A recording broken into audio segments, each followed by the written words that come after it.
Inona moa ny antony nahatonga anay ny antso anareo mpanao gazety. Ny antony tompoko dia fanatanterahana ny lalàna lam-panorenana mahalehibe ny mpanohatra dia ny antso ny gouvernemanta mba hanao lahadinika ny fanoherana eo aneviny antemeram-pirenena momba ny raharaha sosialy izay iainany vahoaka rehetra eto Madagasikara, indrindra fa ny problème ara-sosialy zay iainantsika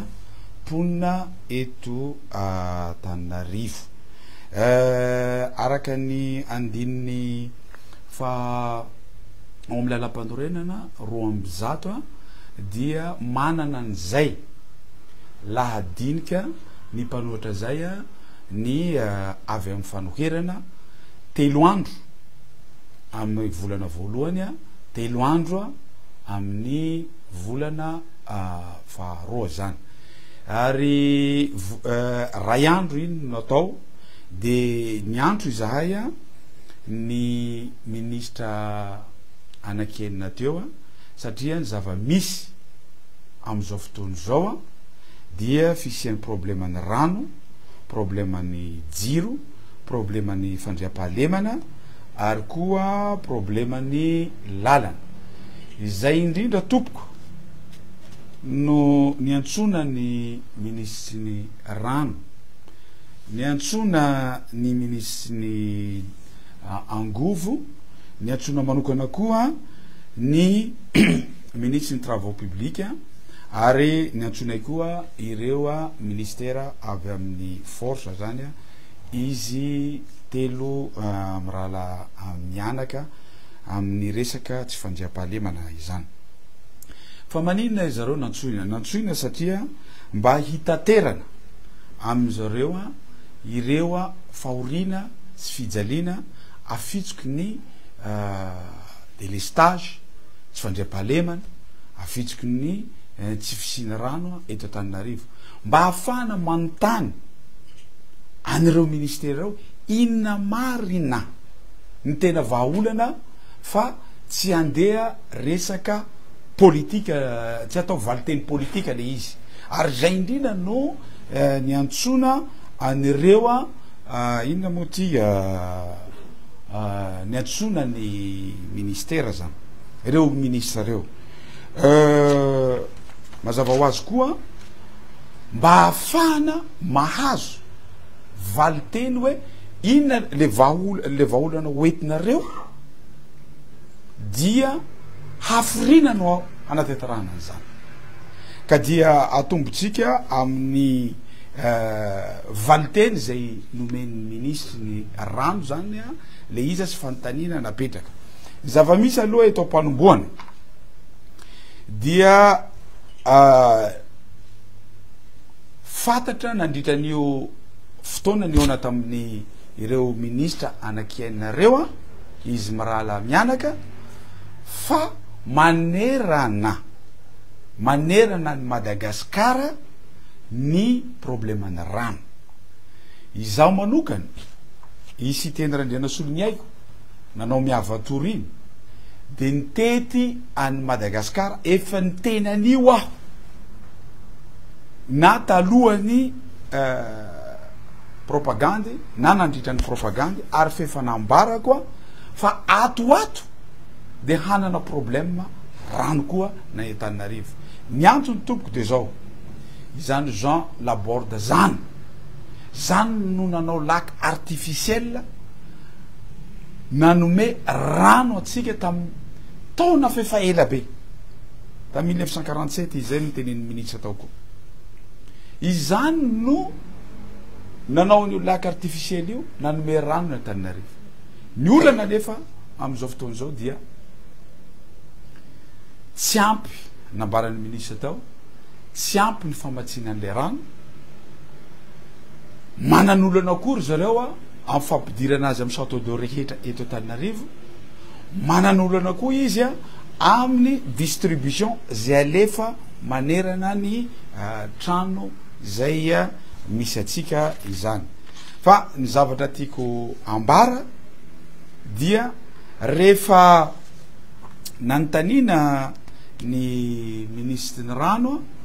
mety ovina ny vahaolany na solution zay mba hoentiny hamahana anio inona moa ty rano eto Madagasikara io satria raha ny zavatra nyteneny de zao manana olana any amin'ny 100 000 mètres cubes par jour i Antananarivo. Ny olana misy anefa ozy izy dia betsaka am'ireo château d'eau reo miankina amin'ny jirama, miankina amin'ny électricité. De zay aloha ny asa tsy metsy ataon'zareo. Ny olana faharoa koa izy dia fampiakarana ny rano ao amin'ny château d'eau koa dia fananan'zareo olana koa na tsy miankina amin'ny électricité satria avy eo misoritra fa alainy camion am'izao fotoana zao itaterana manerana ny tanànany Antananarivo. Ny olana fahatelo tompoko raha ohatran'izao izy ny tio manao distribution de mety ohatran'izao fotsiny sisa tavelana de tsy maintsy hosoloana ny tio rehetra manerana Madagasikara manerana ny tanàna Antananarivo fa ny olana de zao mety tio hosoloana io fa misy trano daholo eo ambonin'ireo ka dia hanahirana hoy izy no ananovana an'izany. De nanontany zay inona ary ny vahaolana, inona ny vahaolana hoentinao ministry ny rano. De ny vahaolana noentiny tamin'izay fotoana zay dia tsy maintsy averiko tsara mihaino tsara tsika vahoaka malagasy ny vahaolana noentiny de zao tsy maintsy ampiasa camion hitaterana any rano any amin'ny quartier io tsy maintsy atao io zavatra io mandritra ny afrina ity olany fitaterana camion tia raha ny zavatra nomeny ministre ny rano dia any ho any amin'ny 2026 any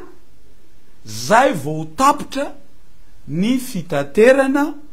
anio rano amin'ny camion io any ho any zany vao raha mandeha tsara ozy izy ny appel d'offre rehetra raha mipetraka ny mpamatsy voly raha mandeha dolo ny zavatra atao rehetra farafa malakiny dia any amin'ny 2026 riva aoka malagasy riponina eto Antananarivo any ho any amin'ny 2026 zany isika zay vao afaka manokatra robinet ny ponina rehetra manerana ny zay mananolana amin'ny resaka rano zany. Manaraky n'izany vahaolana atao koa dia anao resaka forage any amin'ny 40 mètres na 60 mètres renapy faharoa no alaina mba ho rano madio izy mba afahana mamatsy rano eny amin'ny quartier zany. Zay koa ny ezaka zay hamahana ny olana io fa ny tena vahaolana omena zany tsy de haiko sy loatra moa anaran'ity tanàna ty Amoronakona any zany no vahaolana anankiray ngeza be zay ataon'ny fanjakana no lazainy ministry ny rano dia Ambotsy Manjaka koa any koa vahaolana faharoa rehefa vita zany ireo source ngeza anankiroa zay atao reo de ho atsaraina koa ny fitondrana azy any amin'ny château d'eau rehetra rehefa vita zay de zay vao mandeha any amin'ny inona moa anaranteha any amin'ny tokantranontsika tsiraray avy de any ho any amin'ny 2026 any zany vao vita izay zavatra zay. Zavatra anankiray tsy maintsy ola zaiko eto androany dia nanontany amin'ny ministry ny rano aho araka fatatsika fa any amin'ny any amin'ny sud moa misy an'ity tetikasy ty nantany amin'ny filoham-pirenena aho tamin'ny débat nataonay ici Andriamatoa Anjiny Rajoelina manahoana hoa le rano any amin'ny sud de niteny filoham-pirenena tam'izay fefa vita fefa misotro rano ny any ambarako mivoaka malagasy tsy marina tompoko miala tsiny miala fontsy fa tsy marina tompoko tsy vita le izy a io ny sary nalaina fa 2 jours zany io sary io zany nalaina fa 2 andro io nakanan'io sary io tsy vita le izy ny zava-misy anefa maninona miteny am'ty le zavatra vola fa misy io hitatsika plaque io miteny hoe vola fa misy tuyau fefa ao reo le tuyau fefa ao de rano fefa eo tsy hitako tsony ina no andrasana fa tenenina nambaran'ny ministra tao moa valiteny politika tsy ondray ny tuyau ampiasainy e tsy fantatra tsony fantatro hoe fa tokony ho vita le izy ambarako mivoaka malagasy ho atsika any atsimo zany a fa tsy maintsy hiezaka ny fitondram-panjakana am'ty etsika zay nataony solombavambaoaka ty zany a momba an'io problema ny rano idiratsika koa resaka jirama ity koa aloha tena problema be a eto amin'ny firenena voalohany indrindra nangataka ny tenanay tamin'ny Andriamatoa ministra satria rehefa ny mpandrifa ny malagasy zany no tara ny fandoavan'ny facture zany a dia sazina 5% izy de ho sazina 5% isam-bolana rehefa ny jirama manao zavatra tsy mety mandoro ny manao délestage may be de be fitaovana mainy tsisy resaka olana tsy voasazy ny jirama ka nangataka izahay solombavambahoaka tao fangatahany nataonay de tsotra Andriamatoa ministra mba teneno de zenao asoriny ty resaka inona moa anaran'ity ty resaka penalité tya mba tsy atao mivoaka malagasy fa produit fefa ratsy ty no hanovana penalité io de izy moa ny teny hoe mbola hito eo nanovana an'izany fa tsy rariny ohatsika voaka malagasy tsy rariny a raha zao etany jirama eto a Madagasikara zao ny zavatra atao ao zay fahatelo a faharoa manaraka ny problemany jirama zany a dia mananolana lehibe isika eto Antananarivo zany raha ny zavatra nolazaina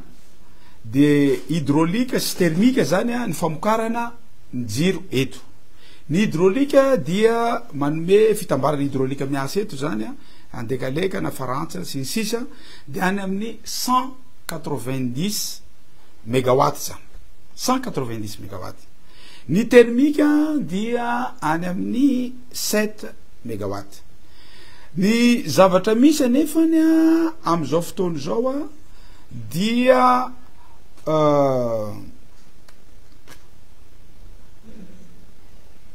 tsy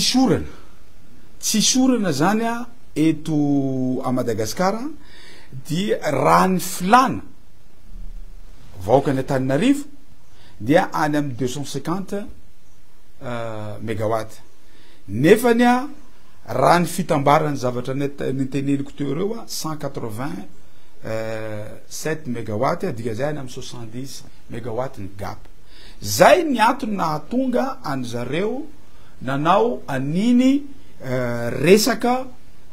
inona moa anaran'tya nampandehany reo 1000 zay ngeza be nandanitsika vola zany izy zavatra nyteneniko tao mivoaka malagasy reny a mila mivavaka amin'Andriamanitra atsika mba mangataka ze na musulman io na chrétien na inona finotsika mba handeha iorana io fa ho fatetitsika mianakavy raha tsisy orana satria ny dépense io tompoko lasy tompoko vavy de any amin'ny 25 milliards d'ariary any a ny hampenana ny délestage tsy foana akory ny délestage a fa miezaka ry zareo a hitatitra anio gasoil avy any Tamatavy de ampandefa any mileo dépense ao anatin'izay de any amin'ny 25 milliards d'ariary ka raha mbo isy roa volana de any amin'ny 50 milliards d'ariary zay no nitenenany citeny Randriana Soloniaiky hoe tsy ho zakany kitapom-bola mpanjakana ity famahana vahaolany délestage ity raha ohatra ka tsy raha ohatra ka tsy misy izany ny orana. Inona ny vahaolana omeny zareo? Ny vahaolana nyteneny zareo omena dia fametrarana panneau solaire. Panneau solaire any hoany amin'ny 250 mégawatt any fa 150 apetraka eto Antananarivo raha ohatra ka tena tsy misy orana mba reny zany no alefa de 100 zany ho zaraina manerana ny district maromaro. Fa ny tena vahaolana rehefa nanontaniana ny ministra dia io saofoka sy volobe. Fa nytenen'Andriamatoa ministra fa ny appel d'offre mety any amin'ny 2025 any na 2026 travaux durée de travaux mety ho any amin'ny tsy fantatra any amin'ny 5 any 7 taona zany vao tanteraka ny problème ny jiro ny électricité eto Madagasikara izany. Resaka nantanina azy koa ovina le groupe anaky fito zay manana hery natanjaka 105 mégawatt no tonga eto Madagasikara. De nanambara ny ministre tam'izany fa efatra no tonga any amin'ny mois de mars any amin'ny mois de mars fa ny roa de mbola welawela zay vao tonga any amin'ny fin any amin'ny volana juin any 2025 koa no tonga zany ny faharoa. Nambarany monsieur le ministre fa izy anaky fito dia hoentina eto Antananarivo. Dikan'izay diso le lazain'ny filoham-pirenena fa omenany Tamatavy ny groupe anakiroa diso tompoko iny teknika tsy ny raha resaka teknika fa ampy le ao Tamatavy de anampina any ina moa anaranty Antananarivo zany io groupe 105 mégawatt io. Zava-misy am'izao fotoana zao zany raha antany ianareo inona ny tena vahaolana maharitra omena any vahoaka malagasy rehetra de ny teniny monsieur le ministre mety hijery any resaka gaz masoandro production masoandro hydraulique de ampenana resaka thermique satria problème eto Madagasikara dia fatatsika tsara fa problème production lafo zany le production nefa amidy mora le izy zay zany ny amin'ny jiro zany fa hiditra koa tsika ny amin'ny dika zay zany délestage zany dia tsy maintsy hisy foana zany ny délestage fa hihena zany fa raha io foana io dia rehefa mitay Andriamanitra ambony mandotraka ny orana de zay le izy. Resaka rano zany, resaka lalana azafady indrindra re tompoko fantatra zany fa manerana Madagasikara tena potika tanteraka potika zany ny lalana manerana Madagasikara tsy de nisy fanamboarana zany ny lalana rehetra teto Madagasikara. Nolazain'ny ministre moa lalana eto Madagasikara dia 30 km fa ny route nationale izy de eo amin'ny 12 000 km eo. Potika tanteraka le izy. Ka raha potika tanteraka le izy de zao no teny nantanina ministre ovina tonga de tenena ovina vita io lalana io satria le lalana ne lasa mampiakatra vidim-piainana le izy satria ela loatra le tomobile eny andalana eny de mitombo ny gasoil miakatra ny vidiny pièce miakatra ny vidiny taxi brosy izany rehetra zany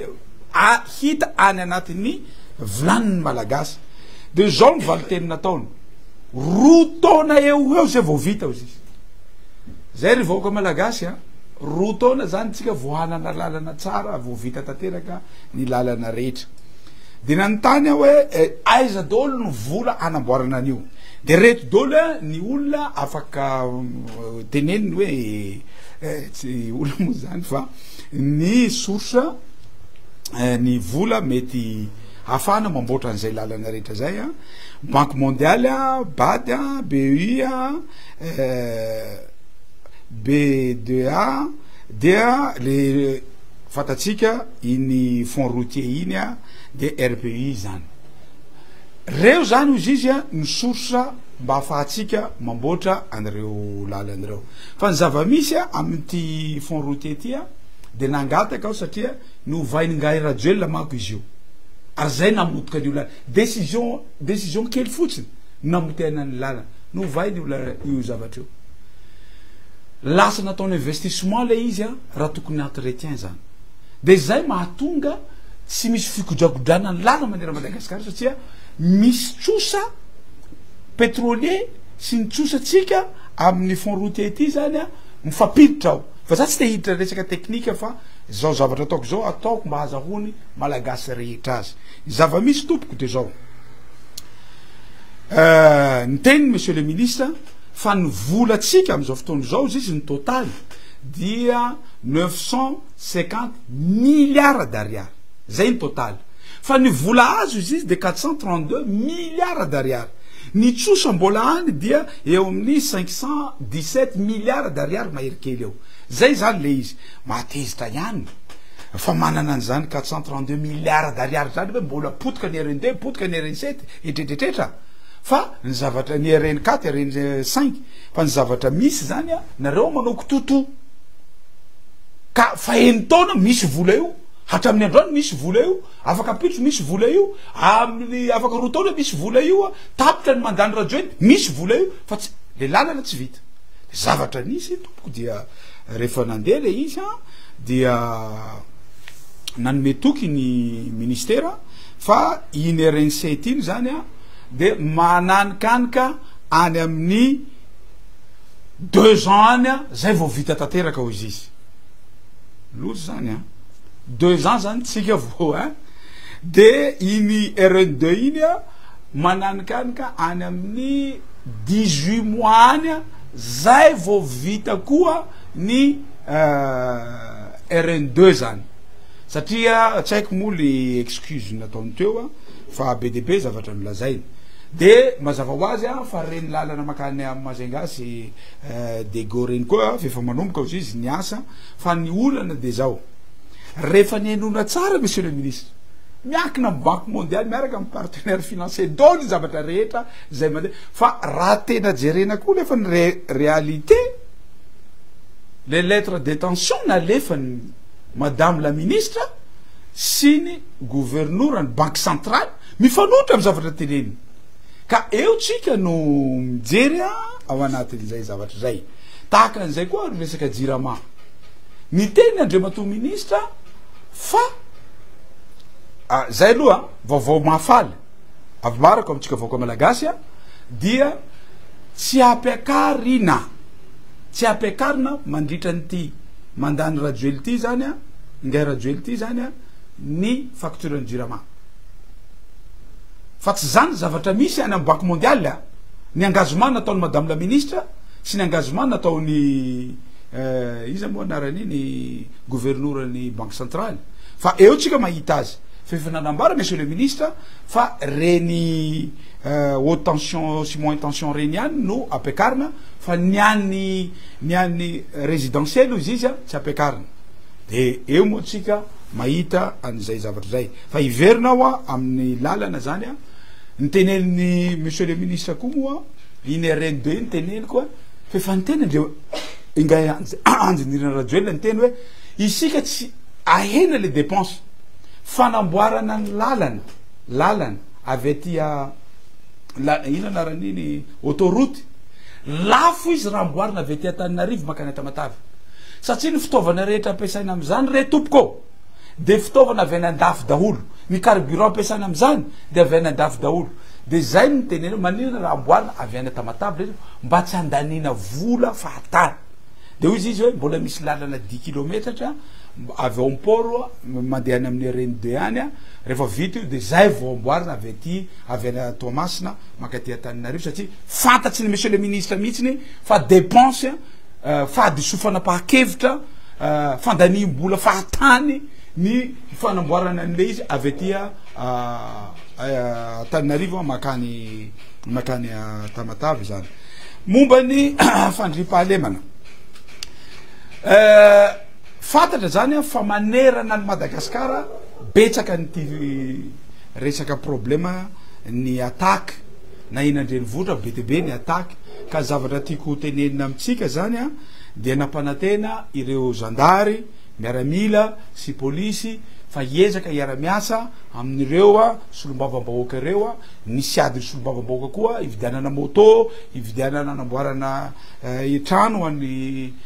poste avancé zany a mba ahafahany ireo zandary sy miaramila sy polisy a miparitaka manera Madagasikara ary zavatra nyteneny tao moa somary nasitsika ihany resaka tao a satria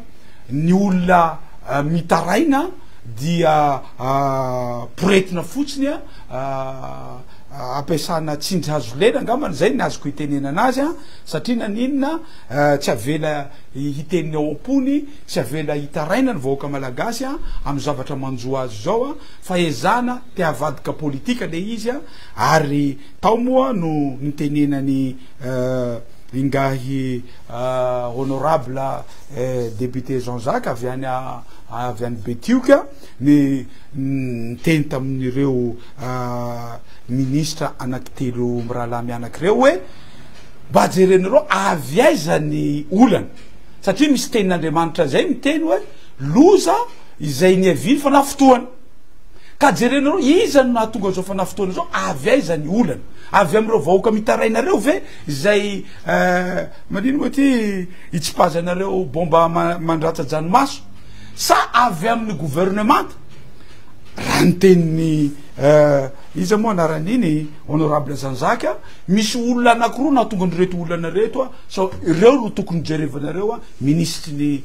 ina moa ty ministry ny rano sy ministry ny énergie zany no zavatra nisy tao nafana ohatran'izany moa le izy a fa mivaliny monsieur le ministre sangisangy le izy a zay hita hoe tsy hitany amalinany zany resaka zany fa eto koa aho ma lehibe ny mpanohatra mba zo fototra ny malagasy lazay ny lalam-panorenana rehefa misy zavatra afaka mitaraina vahoaka malagasy ary ambara koa eto azalany andro ianareo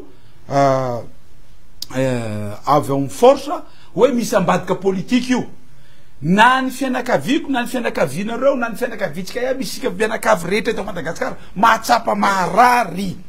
zay mampitaraina atsika io ka zay koa nytenenina hoe rehefa nareo mba tonga mamparitaka an'le olona mba miteny mialoha intelo ianareo vao manao an'izany de nanamafy monsieur le ministre fa manao an'izany iry zareo nefa raha zavatra misy a tsy de ohatran'izany ny zavatra hitanay a any am'ireny a vidéo reny a izany de teo koa moa aho a niteny tamy monsieur le ministre hoe voaka tamy gazety international ity raharahany base a te hapetsaka any Dego io de nanamafy monsieur le ministre fa tsisy zany le izy monsieur le ministre mandainga zany a le gazette international izany izay sy zay tompoko la sy tompoko vavy nitatitra fohifohy izay omeko atsika momba ny resaka vokatsy ny resaka ny onanay tamin'ireo inona moa anaran'iny ministre anakenareo de mbola itoy moa ny tantara arakaraky ny problème social eny ihany a no iantsony any misy mety hitondra tolo-dalàna koa izahay avy amin'ny fanoherana amin'ny ampiasainay amin'ny hoeninandrona io ka dia misaorana ny vahoaka malagasy misaorana reo nanaraka ataoko androany itya zay lazay ny lalàna amin'ny andiny fahaefatra ambin'ny folo sambotaina Andriamanitra tsika rehetra